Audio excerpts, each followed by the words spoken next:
Welcome to You and Your Money.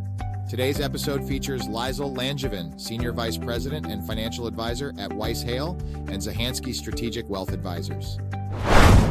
May 29th is 529 College Savings Day. We'll be talking about a top financial priority for many families, college savings. So tell us about 529 college savings plans. What makes them such a popular choice? Well, 529s, they're one of the most widely used and flexible college savings vehicles, and there's several reasons why that is, and we'll talk about those today. But the primary advantage is tax-free growth for education, so contributions that you can make are tax deferred, and then money that you take out for qualified education expenses also tax-free. Number two, you get tax breaks for contributions. So for example, in Connecticut, if you're a single filer and you contribute up to $5,000 per year, you can get a deduction, and it's $10,000 for married couples. Number three, the beneficiary can be changed at any time. So if you have a child that doesn't go to college, you can change it to their sibling or cousin. The definition is very broad, so that's a benefit. Number four, 529s aren't just for college anymore. So you can use it before you go to college on qualified expenses. So they've expanded that.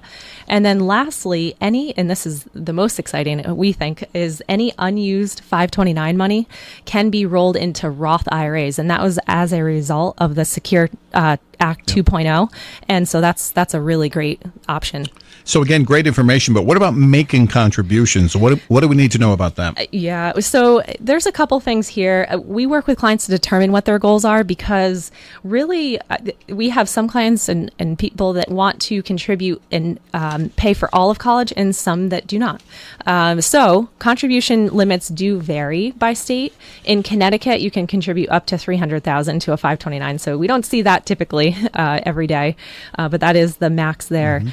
Clients that are looking to save as much as possible, we might recommend that they make the annual gift exclusion. I don't know if you've heard of that, where this year it's $18,000 per person per child. If you're married, it's $36,000 that a married couple can give to their child. So that really helps.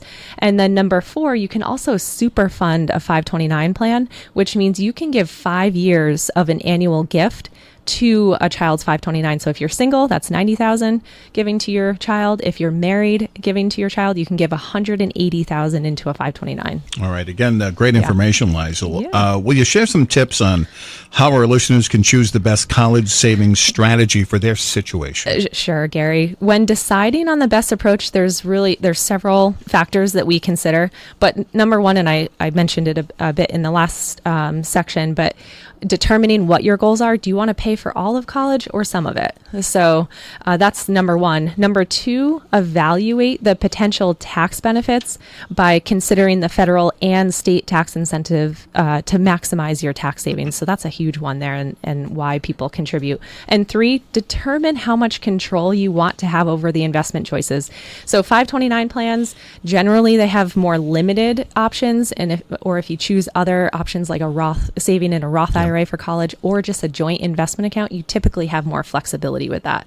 So it's really determining what are the goals and working with a financial advisor like ourselves at WHZ to help develop your comprehensive college plan, because it's so different for everyone. The fees, expenses, and features of 529 plans can vary from state to state. 529 plans involve investment risk, including the possible loss of funds. There is no guarantee that an education funding goal will be met. In order to be federally tax-free, earnings must be used to pay for qualified education expenses. The earnings portion of a non-qualified withdrawal will be subject to ordinary income tax at the recipient's marginal rate and subject to a 10% penalty. By investing in a plan outside your state of residence, you may lose any state tax benefits. 529 plans are subject to enrollment, maintenance, and administration and management fees and expenses.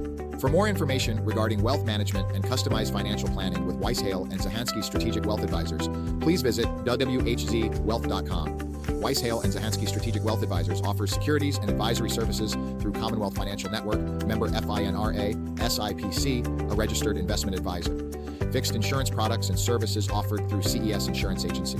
They practice at 697 Pomfret Street, Pomfret Center, Connecticut, 06259 and 392A Merrill Road, Tolland, Connecticut, 06084. They can be reached at 860-928-2341.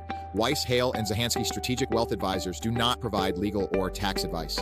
The tenured financial services team strives to support clients in achieving their financial life goals while providing absolute confidence and unwavering partnership for life.